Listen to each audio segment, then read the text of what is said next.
வணக்கம். நான் உங்கள் சக்ஸஸ் கி செந்தில்.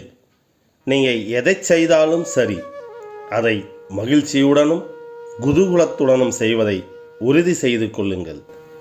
இளைஞர்களே, உங்கள் படிப்பு மற்றும் வேலை எதுவாயினும் இயந்திரதனமாக செய்யாதீர்கள். மற்றவரை திருப்திப்படுத்தும் நோக்கில் தயவு செய்து செய்யவே செய்யாதீர்கள். அப்படி செய்வதால் உங்கள் நிகழ்காலத்தையும் மிச்சம் இருக்கும் வருங்காலத்தையும் நீங்களே வீணடித்து கொண்டிருக்கிறீர்கள் என்ற அர்த்தம்.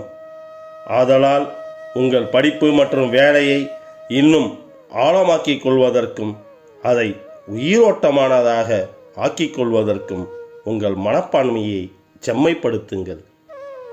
ஏனெனில் எதிர்மறை மனப்போக்குடன் இருக்கும் நபர் என்னால் முடியாது என்று சிந்திக்கிறார். நேர்மறை மனப்போக்குடன் இருக்கும் நபர் என்னால் முடியும் என்று சிந்திக்கிறார். எதிர்மறை மனப்போக்குடன் இருக்கும் நபர் பிரச்சனைகளில் உழன்று கொண்டிருக்கிறார். நேர்மறை மனப்போக்குடன் இருக்கும் நபர் தீர்வுகளின் மீது தன் கவனத்தை குவிக்கிறார். எதிர்மறை மனப்போக்குடன் இருக்கும் நபர் பிறரிடம் குற்றம் குறைகளை காண்கிறார்.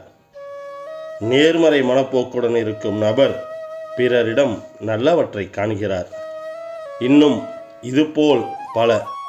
நமது மனப்பான்மை எனும் கண்ணாடி மீது சந்தேகம், சபலம், பயம், குற்ற உணர்வு, சோம்பேறித்தனம், அகங்காரம், பொறாமை, முன்கணிப்பு, தாழ்வு மனப்பான்மை மற்றும் முயற்சியின்மை போன்ற தூசுகள் படிந்து மங்கி அவை எதிர்மறை எண்ணங்களாக வெளிப்படுகின்றன.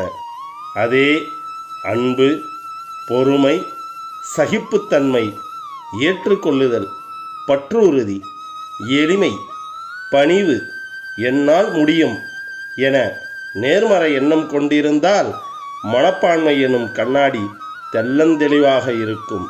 எப்போதெல்லாம் எதிர்மறை எண்ணம் உங்களை ஆட்கொள்ள முயல்கிறதோ அப்போதெல்லாம் உங்கள் மனோசக்தியை பயன்படுத்தி நேர்மறை எண்ணம் கொண்டு மனப்பான்மை என்னும் கண்ணாடி சன்னலை துடைத்து வைத்துக் கொள்ளுங்கள். இதன் தொடர்பாக ஒரு குட்டி கதை. ஓர் கணவன் மனைவி தன் வீட்டு வரவேற்பறையின் சன்னல் வழியாக பக்கத்து வீட்டு மாடியில் ஒரு பெண் துணி காய போடுவதை கவனிக்கின்றனர். மனைவி தன் கணவனிடம் சொல்கிறாள், அந்த பக்கத்து வீட்டு பெண் துணியை சுத்தமாக துவைக்காமல் தினம் காய போடுவதை நான் தினம் பார்க்கிறேன். அந்த பெண்ணுக்கு சுத்தம் என்பதே தெரியவில்லை போலும் என அழுத்துக் கொள்கிறாள். கணவன் சிரித்துவிட்டு, நம் வரவேற்பறையின் ஜன்னல் கண்ணாடியை சற்று துடைத்துவிட்டு பார் என்கிறான். அந்த மனைவி மற்ற மனைவிகளைப் போல் அல்லாமல் கணவன் சொல்லை கேட்டு உடனே கண்ணாடி கதவை துடைக்க முயல்கிறாள். ஆச்சரியம் காத்திருந்தது. எதிர் வீட்டு பெண் காய வைத்திருந்த துணி டிவியில் துணி பவுடர் விளம்பரத்தில் வருவது போல் மிக மிக பிரகாசமாக இருந்தது. அந்த பெண் தன் தவறை உணர்ந்தாள். ஆம், நீங்கள் மேலே குறிப்பிட்டது போல் நேர்மறை எண்ணம் கொண்டு நீங்கள் மனம் என்னும் ஜன்னலை எப்பொழுதும் கழுவி தூய்மையாக வைத்திருந்தால் அனைத்திலும் விழிப்புணர்வு பெற்று வெற்றி வாகை சூடும் மாபெரும் சக்தியாக உருவெடுப்பீர்கள்.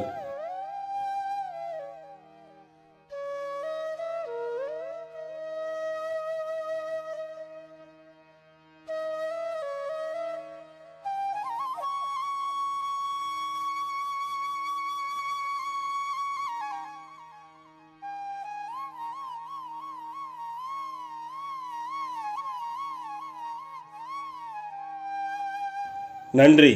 மீண்டும் ஒரு நல்ல சூழலில் சந்திப்போம்.